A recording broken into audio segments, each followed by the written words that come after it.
Welcome back to the channel Edumatics. Today we are going to study the poem Fire and Ice by Robert Frost. Some say the world will end in fire, some say in ice. From what I've tasted of desire, I hold with those who favor fire. But if it had to perish twice, I think I know enough of hate to know that for destruction, ice is also great and would suffice.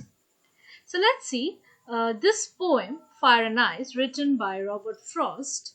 The speaker considers the age old question of whether the world will end in fire or in ice. So this poem is an example of eschatology. Please remember this term. The poem is an example of eschatology or writings about the end of the world, and it poses the two relevant points, fire and ice. At the very first stage of the poem, fire and ice can be representative of natural disasters. Fire as in global warming, heat waves, combustion of the sun and so on, and ice as in the next ice age. So these are the two questions which scientists are grappling with. That is how the earth would end. Would it be with excessive temperature, with an increase in temperature, or would it be a decrease in temperature?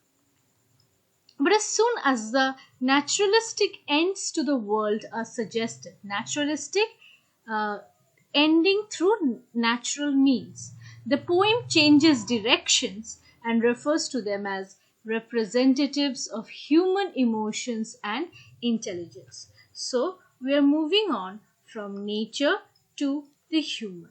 So initially the poet was talking about the naturalistic ends, but then later on by the second half of the poem we realize that they are representative of human values. Some say the world will end in fire, some say in ice.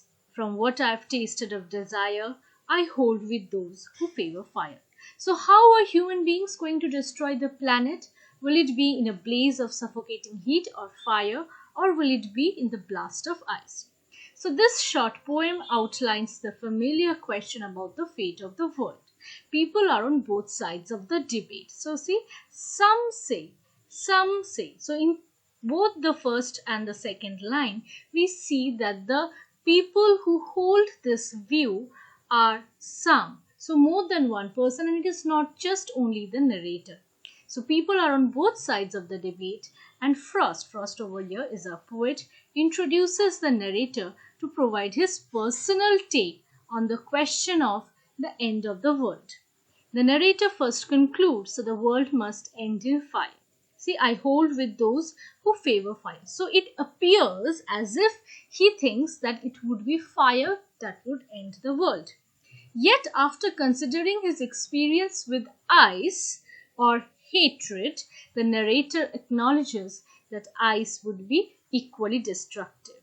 I think I know enough of hate to know that for destruction, ice is also great. And which would suffice. Suffice means would be sufficient. If it had to perish twice. Perish means when something decomposes or when something ends. So in the first two lines of the poem, Frost creates a clear dichotomy between fire and ice and two groups of people. The term some instead of I for an individual has been used. These are the two elements of the universal truth. In addition to the unavoidable contradiction, these lines also outline the claim that the world will end as a direct result of one of these elements. Now, what was the inspiration behind this poem? Now, there are two popular ideas behind the inspiration of this poem. So the first one is, it is scientific. The first one is a very scientific opinion. What was the scientific opinion? Shapley describes an encounter. Who was Shapley? He was a scientist and an astronomer, Harlow Shapley. He says that Frost met with him and had asked him how the world would end. And Shapley had responded that either the sun would explode and incinerate. Incinerate means to completely fry the earth, or the earth would somehow escape this fate, only to end up freezing in deep space. Now, this was his personal opinion. This was Shapley's personal, however, it was a scientific opinion. So, it was his personal scientific, we can say, point of view. And what was the second inspiration? The second one is more literary inspiration. What was this literary inspiration? Inferno. It was a poem by Dante, and Inferno means a hot place. Dante had modified the idea of hell in his poem Inferno. Hell usually means something where a lot of fire is present. But Dante had said that even in hell, even with high temperatures, the depths of hell is actually a very cold lake where Satan resides. The image totally contradicts the view of hell as a blazing place. Dante's point was that the very worst people are the ones who use their cold intelligence to commit terrible acts.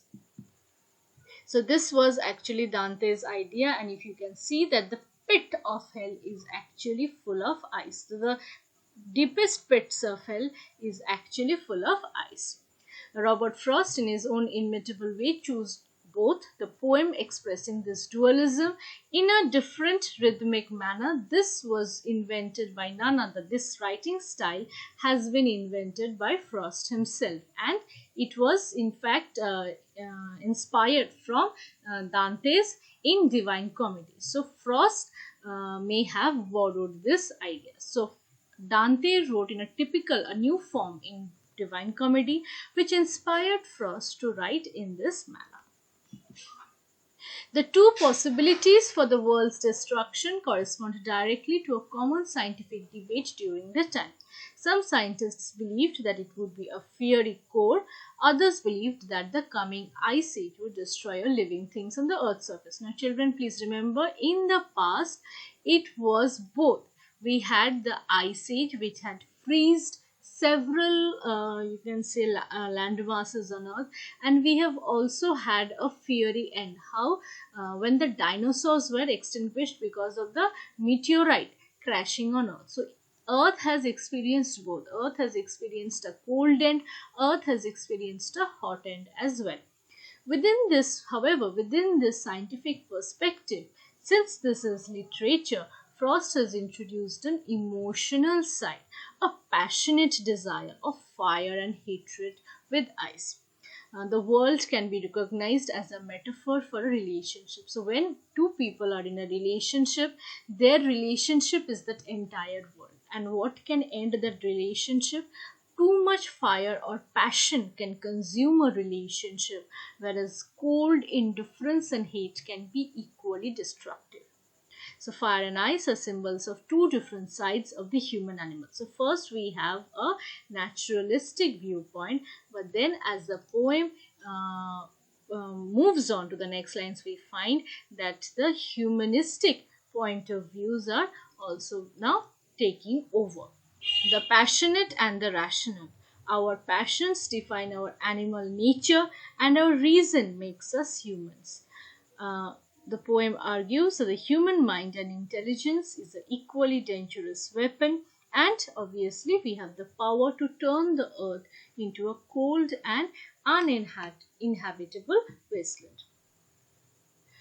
The narrator undercuts the requirement that both these elements could successfully destroy the world. The fact that he had personal experience with both. See, from what I have tasted of desire, I think I know enough of it. So the poet is now talking about personal experience, that fire and ice are not mutually exclusive. How do we know that? That for destruction, this is also great. So both fire plus ice, they are no longer mutually exclusive. The poet then compares fire and ice with the destructive features of human emotions. Fiery desires, he would favor the ones who say that it would be fire, but he also says that if the world has to expire twice, ice would be equally competent in ending it. He brings a contrast between ice and hatred. The human capability of insensitivity and hatred has the potential for inner destruction. So if given an option, ice would be just as good as fire to destroy the world. Suffice means sufficient. Now let's look at the rhyme scheme. So as I said in my previous videos, whenever you encounter, you have to find out the rhyme scheme. The first sentence, last word, fire, you put a. Ice, does it match fire and ice? No, so you put a B. Desire, does A and this line, the first line and third line match? Fire, desire, yes, they do, right? So I'm going to repeat it. So what do we get? We get A, B, A. Let's see. Fire, again we get a fire. So obviously fire is over here. We get a fire over here. So we are also going to put A. Next we get twice. Now twice and ice. So we are going to put B over here. Hate. Hate does not rhyme with any. So this would be C. And to know that for destruction, ice is also great. So ice over here again would be B. Great over here is C. Hate and great. And again last line, suffice, would be B. So A, B, A, then A, B, C, then B, C, B. Okay, now let's move on to the rhetorical devices. Assonance. It is the repetition of vowel sounds in the same. The repetition is at different places in the different words. Example, the long sound of O in I hold with those who favor fire. Alliteration would be, alliteration is the repetition of a consonant sound at the start of two or more closely placed words. The sound of F in favor fire or world will. Next you have imagery. Some say the world will end in fire. So we imagine a scene to say that for destruction, ice is also great. Next you have enjambment. It is defined as the thought or clause that does not come to an end at the line break. See, to know that for destruction, ice is also great. So one idea, it moves on from one sentence to the next. Thank you, children. That would be all. Please join us again for our next video. Thank you.